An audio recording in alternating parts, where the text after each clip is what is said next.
kasi wala kayong chef today, kaya pinagluto ko kayo ng specialty ko. Wow. O, diba? Wow, wow. Akala ko tubig nilalaga mo. Kasama yung tubig sa pagluluto natin. lalagay lang Kasi ang niluto natin ay favorite ko yan. steamed lapu-lapu loop. Uy, Alam mo, usually nakikita natin ito sa mga Chinese restaurant. And very, very Bango, expensive, Pero madali lang siyang lutuin, di ba? Nakita mo medyo mataba yung isda. Saan mo nahuli yung isda, ate? Yan nga, pinamingwit ko muna yan sa Laguna. Ano Binili ba ko yung yung mga lapu-lapu. ingredients niyan? Sauce to. Ang tawag dyan, soy sauce. O, di ba soy sauce? Soy Oo. sauce. Actually, In short, toyo. Oo, hindi. Hindi siya toyo, as in soy sauce. Ah, soy! Soy.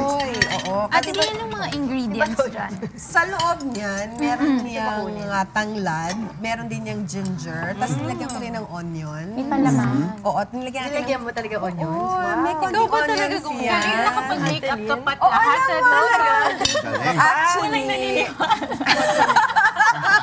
Ay, marunong ako magluto talaga. Tapos, ginawa natin, nilagyan natin ng konting salt and pepper. Kailangan may ginger para hindi masyadong, hindi may lansa ng konti yung isda. So, nilagyan na natin din yan. Tapos, binalot natin sa foil. Kaya kanina nakita ni Angela, nagpapainit ako ng tubig. Tsaka natin inilubog doon. Diba? Sarap Ang sarap, di ba? Tapos, syempre yung pagkaka-steam niya maganda. Yung ano lang talaga, yung kailangan mabilis lang. Kasi mabilis namang maluto yung fish eh. Yung soy sauce niya, may cilantro leaves niya, may konting sugar, may konting butter, may konting ginger powder, tsaka may Ginger nutmeg. nga. Malasa yung Malasa ginger. yung ginger, no? So, pagkatapos natin, inalis natin yung fish from the boiling water. Tinanggal natin yung excess water, tapos nilagyan na natin dyan. Pinor na natin yung soy sauce. Tapos, nilagyan na lang namin ng scallions, yung pala yung dahon ng onions. Para maganda siyang tignan. Nilagyan din natin siya ng toasted garlic para medyo extra taste to that. Tsaka Ilan konting naman ang ginger pa rin. calories niya?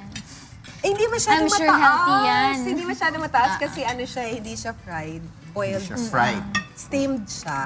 So, hindi siya masyadong mataas. So, I hope you enjoy it. Ayan. I'm enjoying Ito naman, ano to? Ikaw ba nagluto? Ayan ang hindi ko alam. Pero alam mo, Excellent lasagna. mahilig ako sa lasagna, pero hindi ako marunong magluto ng lasagna. Bakit himala? Yung nutritional facts daw niya is mas mababa. Kasi yung sinasabi sa fish, mga nasa 317. Yung sa lasagna daw, 169. So, gaano kaya ka? Baka nabaliktad. Karami hindi? kaya yun? Hindi kasi, Na ano to nutritional. parang talong siya. Eggplant. Eggplant. Yeah, eggplant lasagna.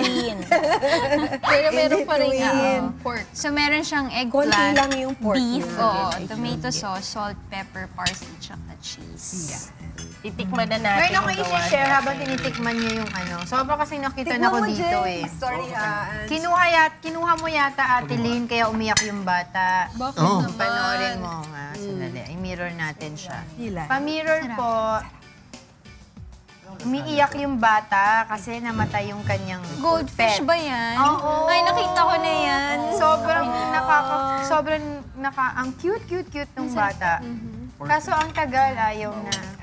Umiiyak siya kasi namatay yung goldfish Goldfish niya. Di ba yun yung pinanluto mo dito?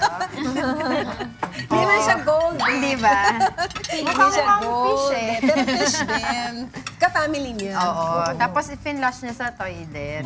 Umiiyak siya. Yung lapu-lapu fish. Tikman mo Kaso ha. ayaw Jack ako eh. nagluto niya. Ayoko na. Wala ba tayo dyan sa ano natin? Kila George?